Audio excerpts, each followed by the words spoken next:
This story was sent by someone who explores abandoned buildings for photography. He and his two friends found an old, half-demolished hospital on the outskirts of their city. It had been shut down for nearly 15 years after a fire incident. No security, no electricity, just broken glass, dust, and silence. They entered around 4:30 p.m., planning to leave before sunset. The ground floor was predictable: burnt walls, rusted stretchers, broken wheelchairs. The smell of damp concrete and something metallic still lingered in the air. The first floor was worse. Most doors were sealed with faded hazard tape. Inside one room, they found old patient files scattered across the floor. Dates stopped abruptly in the year the fire happened. But the third floor was strange. The staircase leading up was partially blocked with debris, almost like someone had tried to prevent access. They had to climb over fallen ceiling panels to reach it. When they finally stepped onto the third-floor corridor, it felt different, quieter. He described it as soundproof quiet. No echo of footsteps, no outside traffic noise, nothing. Halfway down the corridor, he noticed something. One room door was closed. Every other room on that floor was wide open. This one wasn't. It looked newer, too, less dust on the handle. They joked about it. One of his friends slowly pushed it open. The room inside was almost untouched. A single hospital bed, a metal tray, a cracked mirror on the wall, and fresh footprints on the dusty floor. Not theirs. The footprints started from the window and ended at the door, as if someone had been standing inside, waiting. They immediately checked the window. It was sealed from the outside with metal bars. There was no other exit. That's when they heard it, a soft dragging sound in the hallway, like something heavy being pulled across the floor. They froze. The sound stopped right outside the door. Then, 3 slow knocks from the other side. They didn't move, didn't breathe. One of them whispered, "It's just the wind." But there were no broken windows on that floor, no draft. The door handle slowly moved down. They didn't wait. They ran. They didn't stop until they were outside the building. When they checked the footage later that night, everything looked normal until the third floor. In the recording, right before the knocking sound, you can see the hospital bed move slightly, like someone had just stood up from it. He says he never went exploring again, and he still doesn't understand why that one room wasn't covered in dust.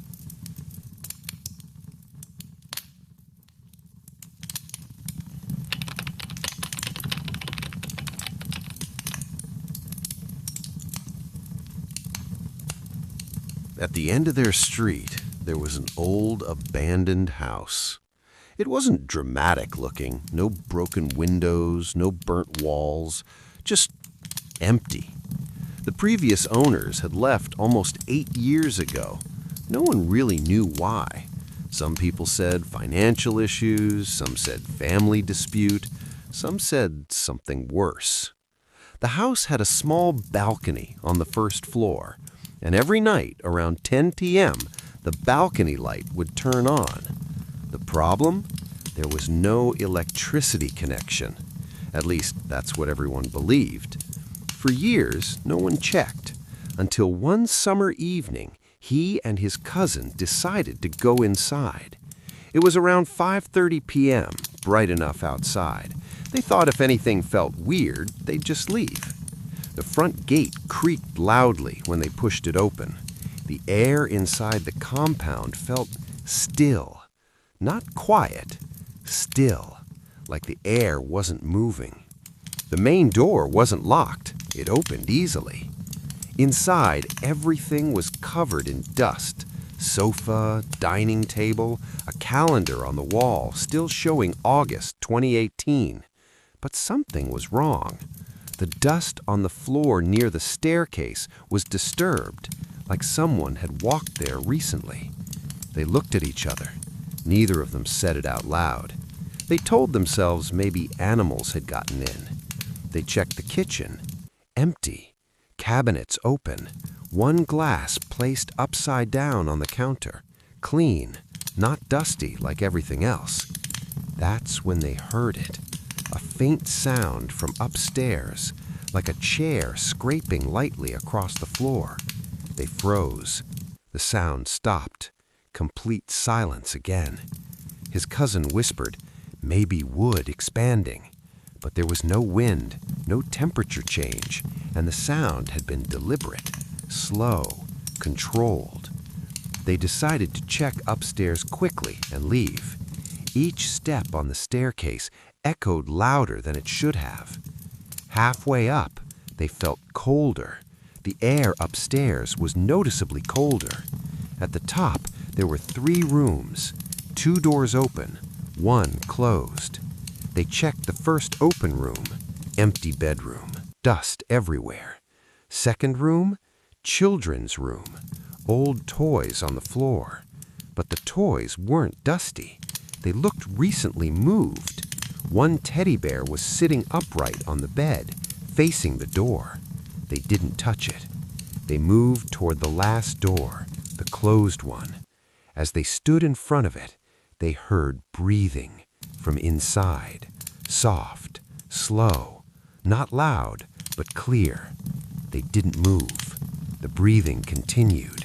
Inhale, exhale, inhale, exhale. His cousin slowly reached for the handle. Before he could turn it, the breathing stopped. Dead silence. He opened the door. The room was empty. No furniture, no curtains, just cracked walls. But the floor was clean, completely clean, no dust. In the center of the room, there was a single plastic chair facing the door, and the balcony light turned on. They both saw it. The room lit up slightly from the outside glow. It was 6:12 p.m. It wasn't even dark yet. The light outside flickered once, twice, then stayed on. They ran downstairs immediately. As they reached the main door, it slammed shut on its own, hard. They tried pulling it open. It wouldn't move. From upstairs, footsteps, slow, descending the stairs. Not rushing, just walking. Step, pause, step, pause. They were shaking. The footsteps stopped halfway down. They didn't look up. They didn't want to see. Suddenly, the main door unlocked by itself. They didn't wait. They ran outside, didn't look back, didn't stop until they reached the street. When they turned around, the balcony light was off. The house looked completely dead again. That night, around 10 p.m., he checked from his bedroom window. The balcony light turned on, right on time. The next morning, his neighbor mentioned something casually. "Oh, that house. The father used to sit upstairs every evening after his family left, on a plastic chair, facing the door. No one knows when he stopped. The house is still there, and every night at exactly 10 p.m., the balcony light turns on, even though there's no electricity connection."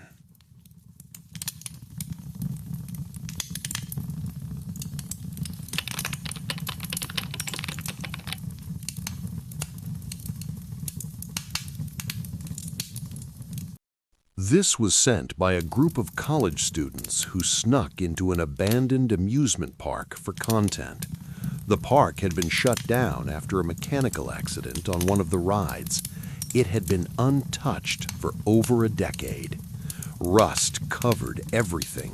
The Ferris wheel stood frozen. The ticket booths were shattered. They entered around sunset. At first, it felt thrilling. They recorded videos near the bumper cars, took pictures inside the haunted house attraction, climbed onto the carousel. That's when one of them noticed something. The carousel horses were facing outward, but in one old photograph online, they had been facing inward. They brushed it off, maybe vandalism. Then the wind started picking up, but the Ferris wheel didn't move. Nothing else moved, except the carousel. One horse slowly turned, just slightly. They thought it was imagination, until they heard music, faint, distorted, like an old carnival tune playing from far away. They checked their phones. No signal, no Bluetooth connected. The music grew louder for about 10 seconds, then stopped. Complete silence. That's when they realized something worse. Their car, the one they had parked near the entrance, its headlights were on. They were sure they had turned it off. One of them said maybe someone was trying to scare them, so they decided to leave. As they walked toward the exit gate, they heard footsteps behind them, crunching gravel, matching their pace. Every time they stopped walking, the footsteps stopped too. They turned around. No one. The Ferris wheel suddenly creaked, loud, metal grinding, even though there was no wind. They ran to the car. All doors were locked, but there were handprints on the windows from the inside. They unlocked the car quickly and got in. As they started the engine, the carnival music played again, this time from inside the car speakers, even though the radio was off. They drove away immediately. When they checked the footage later, in one frame near the carousel, there's a figure standing between two horses, tall, still, watching them.